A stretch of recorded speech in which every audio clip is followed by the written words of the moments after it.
E aí, tudo bem? Vamos mergulhar direto ao ponto nessa nossa nova análise visual. Hoje a gente vai fazer uma verdadeira viagem no tempo, voltando lá para o ano de 2003 para dissecar uma questão clássica de obstetrícia da Universidade Federal de Paraná. A ideia aqui não é só marcar um X na resposta certa, não.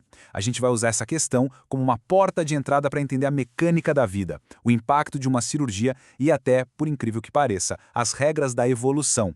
Vamos juntos desconstruir um dos procedimentos cirúrgicos mais antigos e cruciais da história da medicina, a cesariana. Nossa rota de hoje tem 6 paradas bem rápidas. 1. O desafio. 2. Fisiologia e soberania. 3. Diagnóstico e terapêutica. 4. Dissecando as alternativas. 5. Animais e história. E, para fechar o pacote, a seção 6, resumo e dicas. Bora começar? Entrando na parte 1, o desafio. Vamos identificar logo de cara qual é a grande armadilha dessa cesariana. Olha só a malícia desse enunciado. A questão pede uma coisa super direta. Sobre a cesariana, assinale a alternativa incorreta. Parece bem inofensivo, concorda?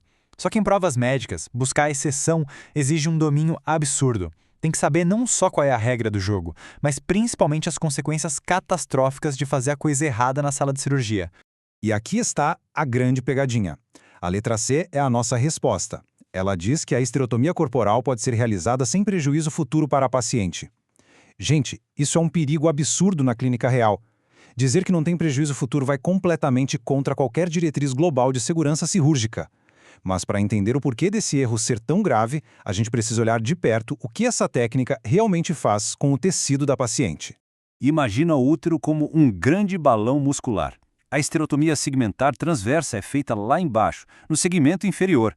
É um tecido mais elástico, sangra bem menos e olha que dado vital. O risco de romper numa gravidez futura é minúsculo, menor que 1%. É o padrão de ouro. Agora, a incisão corporal, aí a conversa muda de figura. É um corte longitudinal feito no meio do músculo mais grosso e contrátil. O resultado? O risco da parede uterina rasgar numa próxima gestação salta para assustadores 4 a 9%, sem contar as aderências pélvicas horríveis que isso causa.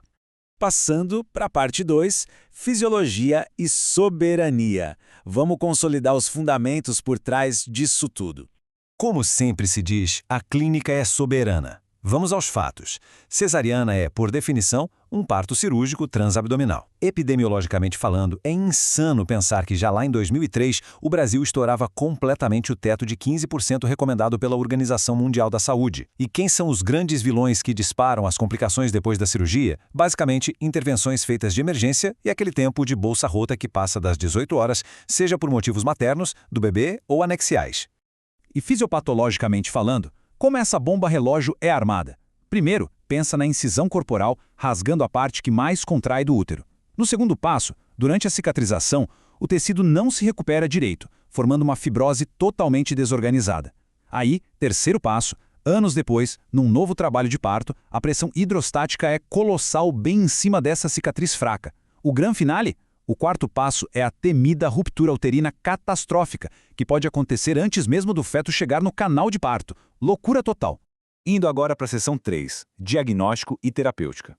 Como a gente transforma essa teoria anatômica em decisões práticas no corredor do hospital? A gente precisa de um juízo clínico bem expandido aqui. Na etiologia, a gente procura algum impedimento mecânico.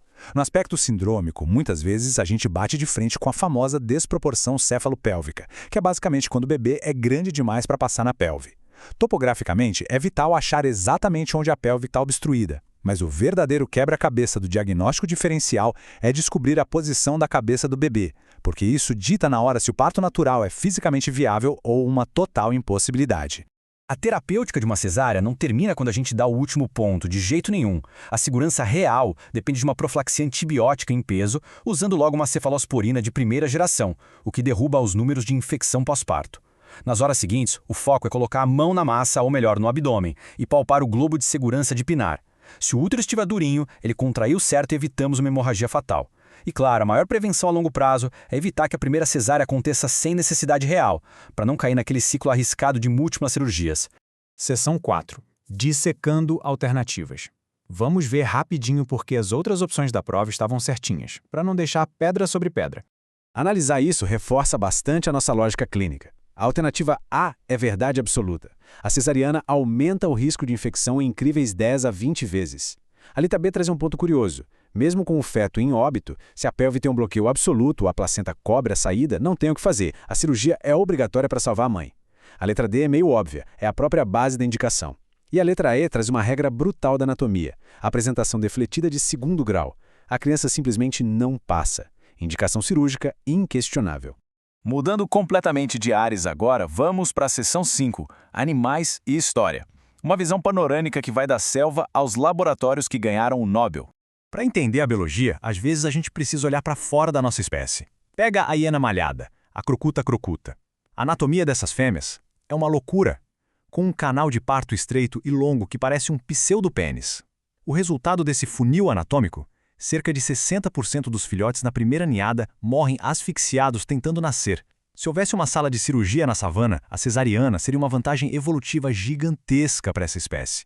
Outros animais driblam esses riscos obstétricos de jeitos bem curiosos. O tubarão branco, o Carcharodon carcharias, tem uma solução brutal para a morte fetal: a oofagia intrauterina. Os filhotes mais fortes simplesmente canibalizam os fetos que não vingaram dentro da mãe, o que previne uma baita infecção. E o ornitorrinco, o Ornitorrhynchus anatinus, contornou o problema da desproporção cefalopélvica com mestria. Ele bota ovos. Então o filhote não precisa espremer aquele crânio gigante passando pelos tecidos maternos. Ele se desenvolve todo do lado de fora. Já a nossa evolução cirúrgica se apoia em mentes brilhantes. No século XIX, o Ignaz Semmelweis e o Joseph Lister perceberam que lavar as mãos e esterilizar ferramentas salvavam vidas. Isso abriu as portas para ganhadores do Prêmio Nobel revolucionarem as cesáreas. O Karl Landsteiner descobriu os tipos sanguíneos em 30, permitindo transfusões. O Alexander Fleming descobriu a penicilina em 45, matando as infecções.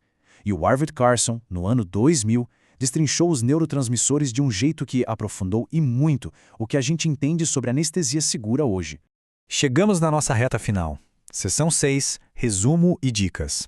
É hora de martelar aqueles conceitos de alto rendimento. Muita atenção nesses 4 pilares, porque eles salvam vidas no plantão e salvam pontos na prova. Ponto 1. A incisão segmentar transversa é sempre a sua melhor amiga e o padrão seguro. 2. Fugir da incisão corporal como quem foge de fogo porque ela ruína o útero para o futuro. 3. Lembrar que o risco de infecção pula em 10 a 20 vezes numa cesárea. E 4. A apresentação defletida de 2º grau nunca, jamais vai nascer por via vaginal normal. E para gravar essa questão da deflexão para sempre, anotem esse mnemônico clássico de ouro. Fronte é fonte de cesárea. Sério, pensem bem. Quando a fronte, a testa do bebê, apresenta primeiro no canal, o diâmetro da cabeça bate ali nos 13,5 centímetros. Pessoal, esse diâmetro é fisicamente maior do que qualquer espaço útil na pelve da mãe. Não encaixa. É pura física, é impossível passar, então a cesárea é inegociável. E assim, a gente fecha essa nossa desconstrução clínica. A gente começou dissecando as consequências de um simples corte muscular errado e viajou pelos bloqueios topográficos, pelas lutas do reino animal e até pelos heróis do Nobel. Mas a reflexão final que fica é a seguinte: com o número de cesarianas batendo recordes todos os anos, onde exatamente a gente traça a linha? Onde termina a intervenção fantástica que salva vidas e começa a alteração artificial de milhões de anos de biologia reprodutiva? Fica a provocação para refletir. Continuem estudando, questionando sempre os protocolos e a gente se encontra na próxima análise.